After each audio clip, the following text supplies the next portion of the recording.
ভারী বৃষ্টিপাতের কারণে চলতি মাসেও স্বল্পমেয়াদী বন্যা পরিস্থিতির সৃষ্টি হতে পারে বলে জানিয়েছে আবহাওয়া অধিদপ্তর।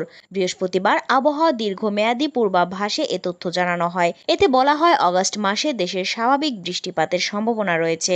তবে মৌসুমি ভারী বৃষ্টিপাতের কারণে দেশের উত্তরাঞ্চল, উত্তর পূর্বাঞ্চল এবং দক্ষিণ পূর্ব পার্বত্য অববাহিকায় কতিপয় স্থানে স্বল্পমেয়াদী বন্যা পরিস্থিতির সৃষ্টি হতে পারে। পূর্বাভাসে আরও বলা হয়, চলতি মাসে বঙ্গোপসাগরে 1 থেকে 2টি বর্ষাকালীন লঘুচাপ সৃষ্টি হতে পারে, যার ফলে একটি মৌসুমী নিম্নচাপে পরিণত হতে পারে। দেশের উত্তর ও মধ্যাঞ্চলে 2 থেকে 3 দিন মাঝারি ধরনের বজ্র ঝড় এবং সারা দেশে 3 থেকে 4 দিন হালকা বজ্র ঝড় হতে পারে।